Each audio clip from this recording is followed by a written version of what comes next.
we have a taste of España in the kitchen for our lunch today. Yum. Andrew Lawlor from La Plancha in Dublin's Monkstown has a paella, whatever you're having yourself, for us today. One of these dishes, Andrew, that I've always loved to eat but have never had the guts to try and make myself. Is it easy? Is it difficult? It's quite simple if you follow a few certain rules. Okay. I mean, basically what you're cooking rice. It's like a Spanish version of a pilau rice, if you think of it that way, if you've ever made a pilau rice with onion and stock and stuff like that. So the only thing is it takes a little bit of time. So unfortunately I had to get myself ahead to a certain point, but I will talk you through it to think. So all the recipe will be on the website, the steps, the ingredients and all that. The most important thing I find to use in a paella for the chicken, use chicken thigh.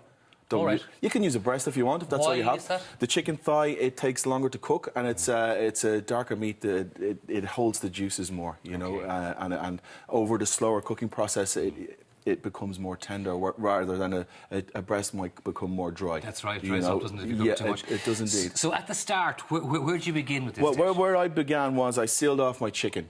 Basically, you get a nice colour on it, and then what you do is you add your chorizo. When you're using your chorizo, use a sweet chorizo, I prefer, rather than a spicy one, because if you add a spicy chorizo, it will just overpower the whole dish, and that's all you're going to taste. So as soon as the oils start to come from the chorizo, obviously your chicken has been sealed, you're getting the fat from that, the chicken thigh, and then the oils start to be released from the chorizo. You add your onion, your garlic, your thyme, your saffron, get that about a minute. So is this cooked now? No, this is just to the point where I add the stock. Okay. So basically, it's what we're using is a bomba rice. It's the Spanish version of...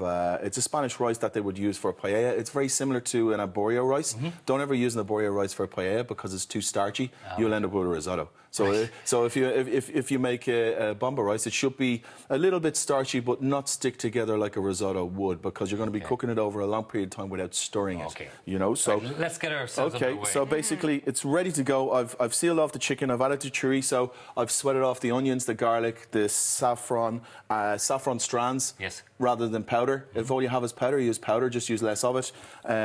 Basically, add our rice and stir it all through until all the rice is coated with the juices and obviously the flavour, and also there's some smoked paprika in there as well. This amount of paella, how much rice did you use for that? 300 grams of rice, and to that you use, as a rule, double the amount of stock, so 600 mils of chicken stock. And I make my own chicken broth, obviously.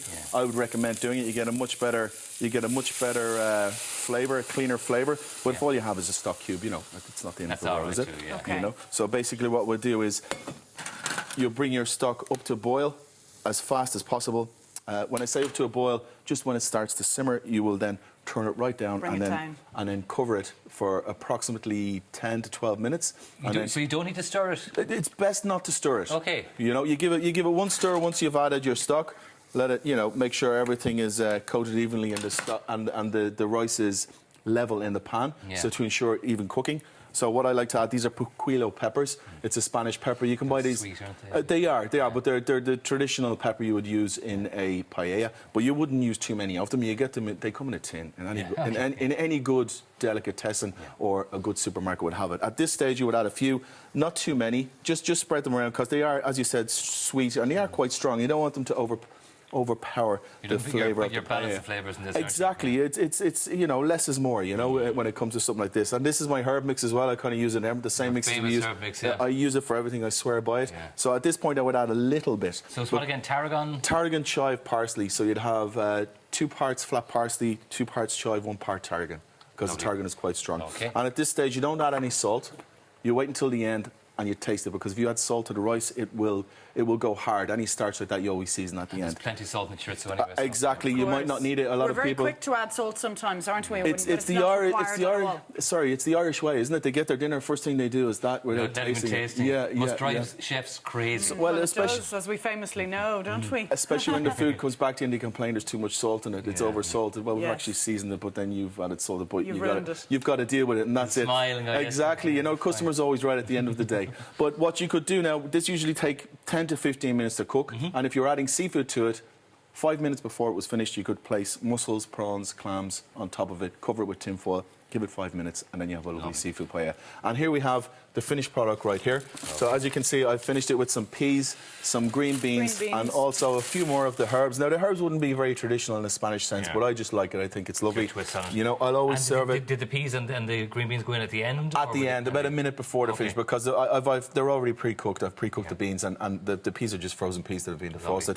And you serve it with lemon all the time. And it's the thing for a good paella, always squeeze the lemon over it before you eat it, because it just... before, okay. Exactly, it just brings the flavour out. Is a paella dish like this very important to cook with? For me, it is, you know, but it's not necessarily. You can just cook it in the pan that you have, serve it in a nice big bowl, or in the pan if you like, in the middle of the table, and it's good to go. You know, nice salad, something like that. But this is one of our signature dishes. It's available on our new brunch menu that we're running now. We've launched a brunch. It's available on our dinner menu. That smoked paprika coming through. It is. Really gives us that authenticity that you're looking for. It does indeed. Well. Very good. Very good, Andrew. Thank you very much for that. Thank you. Thank you, Beautiful Andrew. food.